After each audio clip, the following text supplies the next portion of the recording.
Waalaikumsalam warahmatullahi wabarakatuh. Oke, hari ini yang tidak hadir siapa? Fahri. Selain Fahri, ada lagi? Tidak.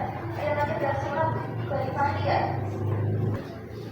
Kita doakan ya, semoga Fahri cepat sembuh dan besok sudah bisa mulai ikut pembelajaran seperti biasa lagi. Seperti yang sudah bersama sampaikan sebelumnya ya, hari ini kita akan melanjutkan pembelajaran minggu kemarin. Minggu kemarin kalian sudah belajar berkaitan dengan pengukuran. Kalian juga sudah mengukur menggunakan alat ukur. Nah, hari ini kemarin juga bersama sudah memberikan tugas ya ke kalian untuk membuat alat ukur sederhana. Kalian juga sudah bersama kita hari ini untuk membawa alat dan bahannya. Sudah dibawa semuanya setiap kelompok?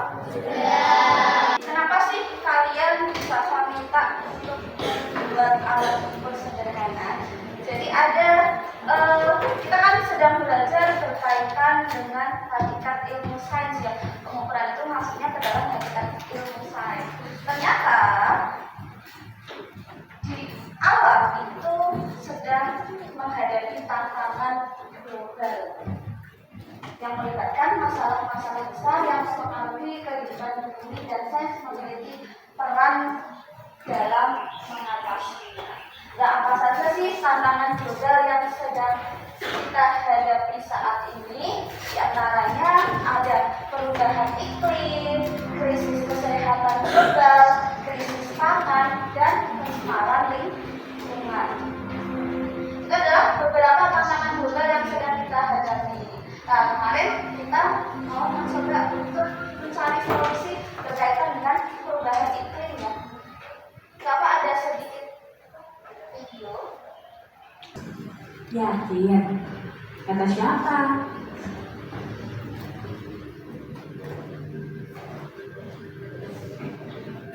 Sejak penciptaan bumi pada 4,5 miliar tahun yang lalu, bumi telah berganti-ganti secara drastis. Buktinya saja, zaman es sudah berulang kali terjadi.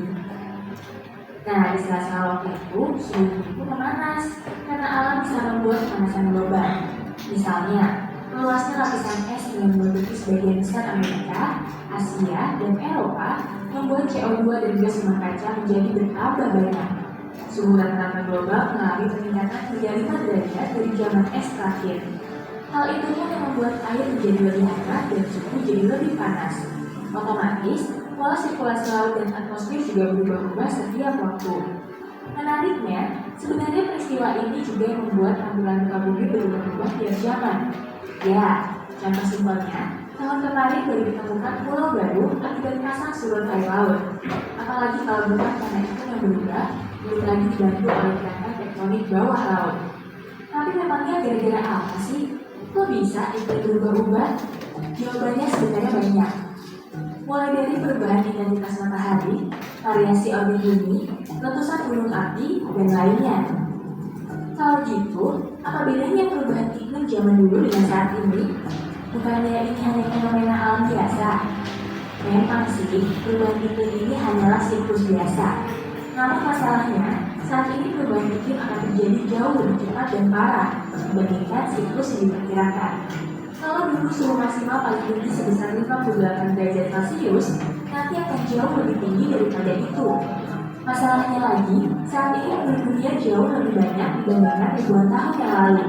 Jika pemanasan global membuat es yang cukup mencair dan permukaan air jadi naik, nanti akan lebih banyak orang di pesisir pantai yang rumahnya tenggelam. Tapi kan bencana akibat perubahan iklim ini bukan cuma kenaikan air laut, ada juga korban jiwa dan kerugian lainnya. Dampaknya juga jauh lebih besar dibandingkan ratusan tahun yang lalu.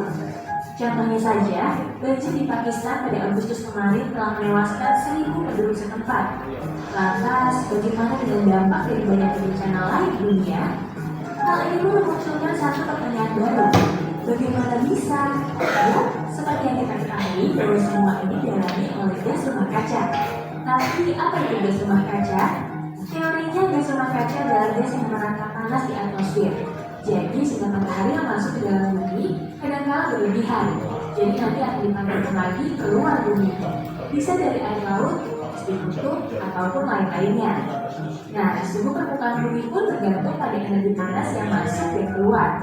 Namun, akhir-akhir ini sinar matahari yang dipantulkan tidak bisa keluar dari bumi karena terhalang gas-gas itu. Padahal, sinar matahari dari luar terus masuk. Alhasil, suhu bumi pun meningkat secara drastis.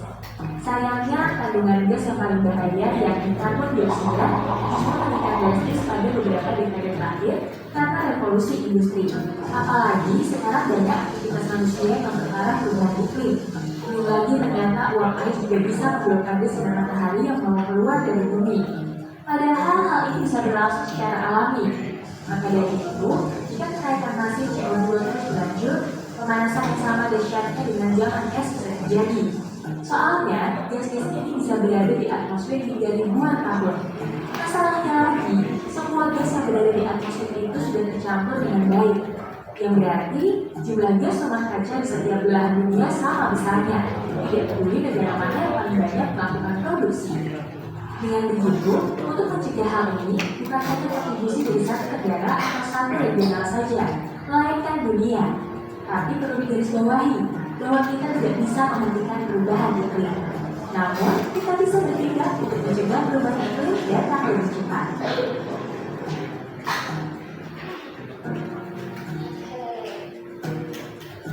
Itu ya video berkaitan dengan tantangan global yang sedang kita alami saat ini.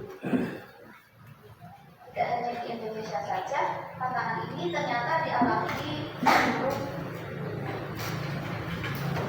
dari video yang kalian tonton tadi.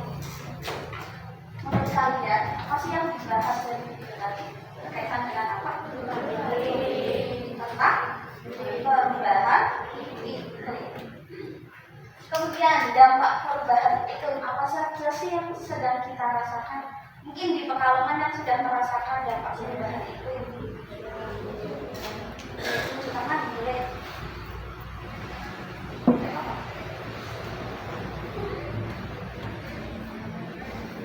Dampaknya apa yang sedang kita rasakan? Terutama kalian yang tinggal di daerah Pekalongan, dampak dari perubahan iklim.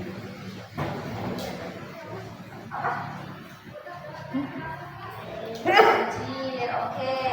Banjir apa yang sering kita alami kalau di daerah sini? Iya, ada banjir rob. Ternyata banjir rob yang kita alami itu salah satu dampak dari adanya perubahan iklim. Apalagi hujan yang tidak sesuai dengan musimnya. Kayak padahal sekarang kalau sesuai kalender itu masuk ke dalam musim iya, musim panas atau musim kemarau. Tetapi pada kenyataannya tadi malam kita baru merasakan ya ada hujan di musim kemarau. Tadi ya, salah satu yang kita alami adalah banjir rob. Banjir rob itu banjir yang disebabkan oleh air hujan. Kenapa kok bisa terjadi banjir rob? Rob itu berasal dari air apa? Air? Iya, rob itu sebenarnya berasal dari air laut atau permukaan air laut yang meningkat. Air laut yang meningkat masuk ke pemukiman penduduk, akhirnya terjadi banjir rob. Bagaimana sih kok kita tahu kalau bumi ini semakin panas?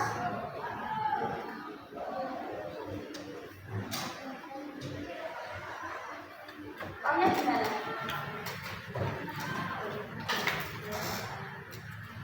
Taunya gimana? Sama halnya kenapa sih kok kalian tahu kalau air itu panas?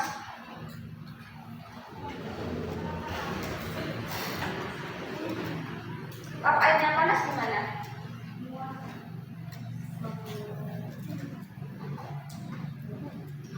Tahu air ini panas, air ini dingin. Suhu berarti harus diukur menggunakan alat ukur. alat ukur suhu namanya apa? Termometer. Begitu juga kenapa sih kok kita tahu bumi ini semakin panas? Karena diukur suhunya. Ternyata bertambahnya tahun bumi ini suhunya semakin meningkat atau naik.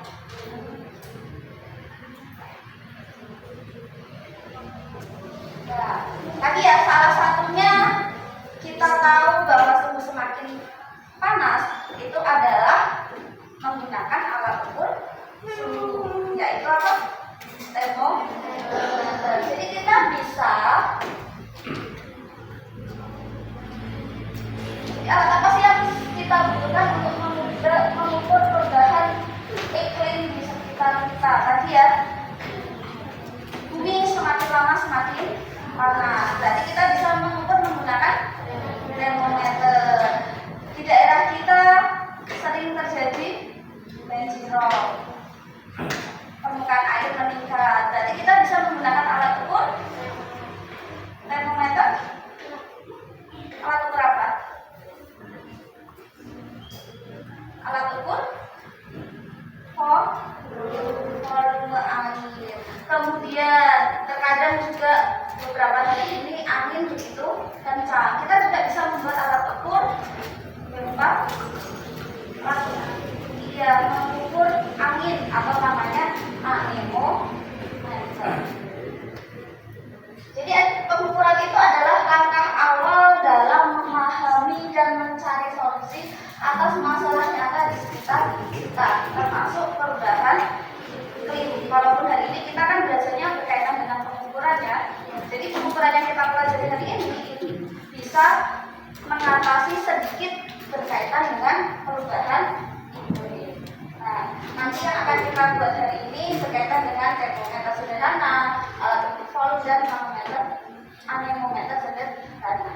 Dan untuk tujuan pembelajaran hari ini, nanti kalian akan diskusi berkelompok, kemudian nanti kalian juga nanti sudah melihat video berkaitan dengan perubahan iklim, nanti akan praktek langsung membuat alat ukur sederhana.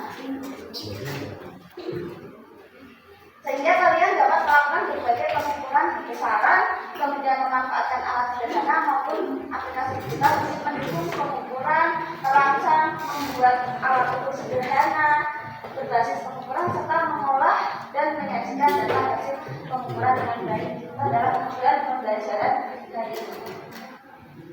Kenapa sih kita harus belajar pengukuran?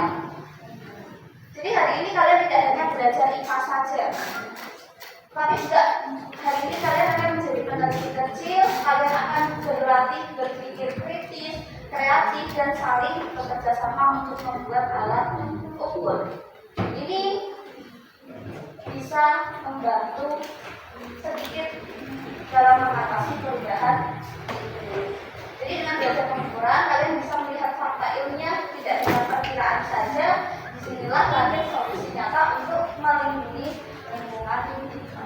Itu manfaat pembelajaran ini.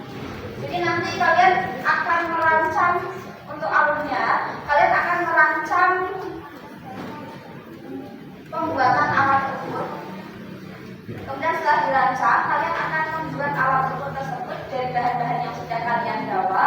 Kemudian kalau sudah, nanti setiap kelompok akan melakukan presentasi. Semuanya sudah berkelompok? Kelompok satu di sebelah mana? Oke, ini kelompok satu, ini kelompok dua, yang sini kelompok tiga, yang sana 4, sana 5, yang sebelah sana 6. Ada 6 kelompok ya. Mari kita ingat kembali materi kemarin berkaitan dengan pengukuran. Masih ingat ada besaran apa saja? Ada besaran pokok sama besaran turunan. Besaran pokok jumlahnya ada berapa? Masih ingat? Ada tuh. Singkatannya apa kemarin? Apa? Iya, jiwa SMP ada 17. huruf di jiwa SMP. J. Jumlah zat. I-nya intensitas cahaya. B-nya waktu. A-nya arus listrik. S-nya suhu. M-nya massa. P-nya panjang. Oke, karena mungkin belum mengingat sepenuhnya, di sini ada lagu yang mungkin bisa membuat kita ingat berkaitan dengan besaran rokok dan besaran. Bisa sambil nyanyi ya, atau sambil tepuk tangan boleh.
Bisa menggunakan singkatan besaran rokok itu ada 7 jiwa SMP.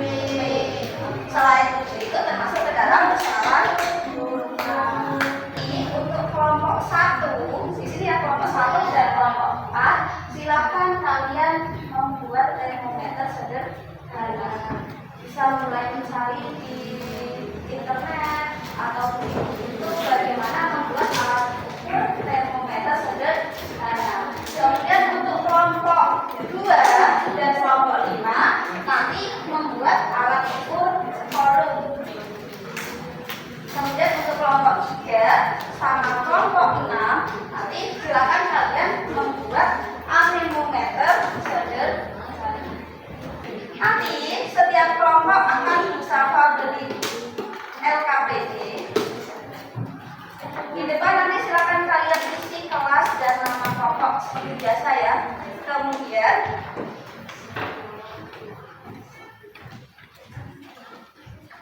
ini ada nama alat ukurnya. Silakan kalian tulis sesuai dengan masing-masing kelompok yang mendapatkan anemometer. Silakan ditulis anemometer sederhana. Yang membuat termometer silakan tulis termometer sederhana. Kemudian yang A, sketsa rancangan alat yang sudah kalian cari, nanti kalian gambarkan di sini. Gambar yang sederhana saja, ya. Kemudian kalian tuliskan alat dan bahan. Alat dan bahannya apa saja yang sudah kalian bawa hari ini. Kemudian kalian tuliskan langkah-langkah pembuatannya. Misal mau membuat alat ukur volume, cara membuatnya bagaimana? Pertama harus apa dulu?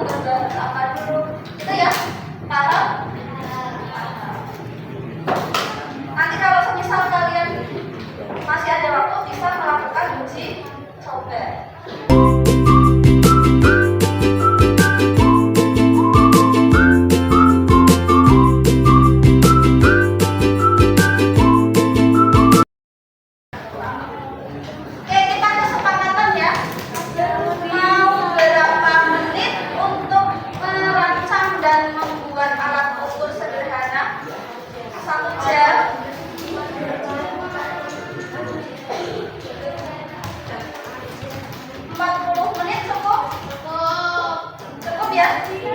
Oke, silakan nanti 40 menit kalian membuat alat ukur sederhana. Kemudian nanti kalau sudah setiap kelompok melakukan lesson.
Waalaikumsalam warahmatullahi wabarakatuh.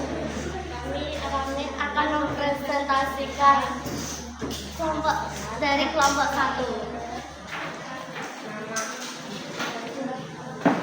Nama alat ukur, alat termometer sederhana. Sketsa rancangan alat.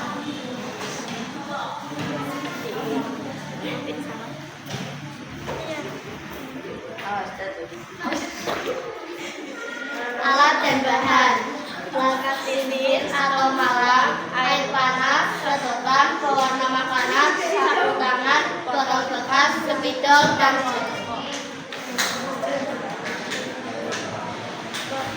pembuatan alat ukur sederhana.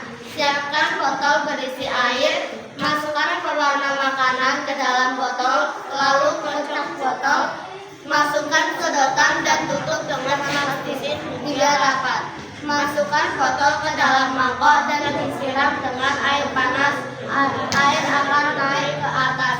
Sebelum botol dimasukkan ke mangkok, masukkan terlebih dahulu sapu tangan ke dalam mangkok dan masukkan botol, lalu tuang air panas. Nanti air yang dalam botol akan naik.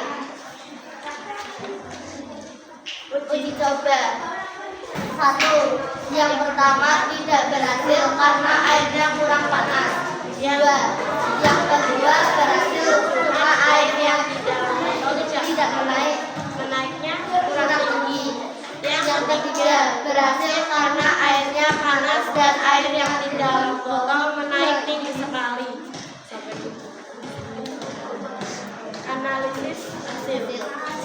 Apakah alat kalian sudah berfungsi sesuai rencana? Sudah. Apakah alat yang kalian buat bisa mengukur suhu? Kalau panas, air yang di dalam botol akan naik. Kalau tidak panas, air di dalam botol akan diam saja. Apakah kurangan alat yang perlu diperbaiki? Tidak ada. Wassalamualaikum warahmatullahi wabarakatuh. Oke, coba dulu. Ya, dilihat ya, itu warna merah pada sedotannya naik ya. Artinya bisa digunakan sebagai alat ukur termometer.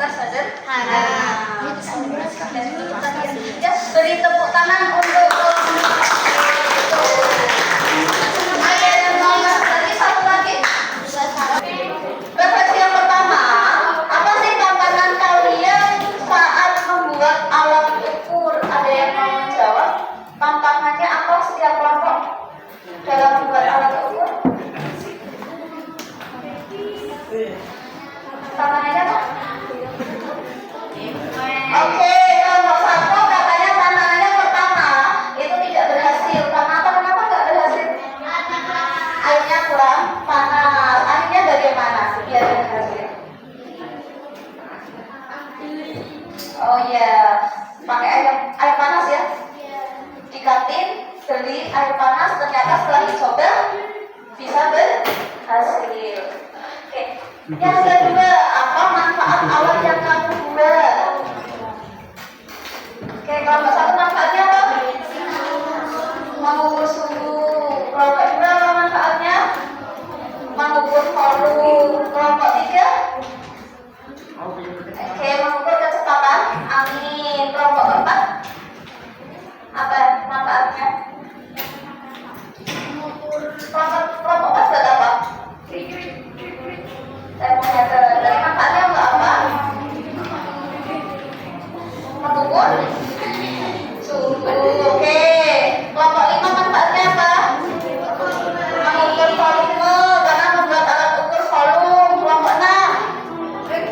Oke, untuk mengukur kecepatan angin. Papa tidak harus berhasil apa yang sudah kalian buat.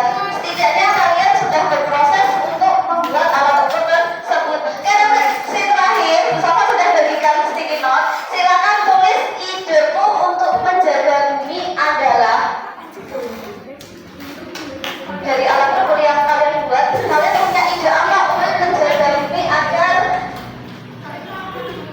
setidaknya kenaikan suhu bumi ini tidak semakin panas. Iklim yang ada di bumi ini tidak berubah semakin buruk. Syukur-syukur bisa berubah semakin baik. Oke, silakan ditulis. Tak kasih waktu 1 menit cukup ya. Untuk menulis ideku untuk menjaga bumi. Nanti yang sudah selesai langsung ditempel di papan tulis depan.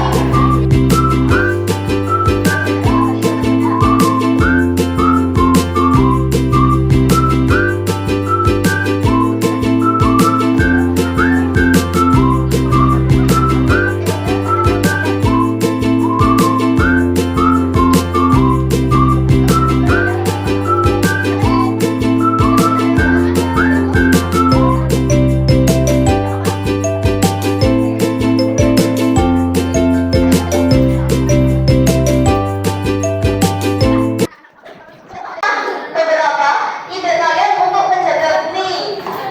Ini mengurangi pemanasan global seperti asap kebakaran dan asap knalpot kendaraan. Ini ideku untuk menjaga bumi.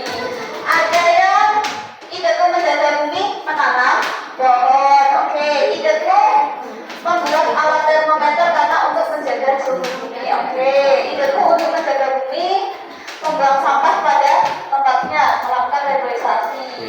Ideku menjaga bumi dengan mempertahankan suhu udara. Ya, membuat alat ukur jadi tahu ya adanya kenaikan atau penurunan suhu. Ideku untuk menjaga bumi adalah membuat kincir angin yang banyak. Oke, tepuk tangan untuk kalian semua atas ide-ide. Ada tepuk tangan khusus. Tepuk tangannya. Aku hebat, kamu hebat, kita semua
yang lain. Oke,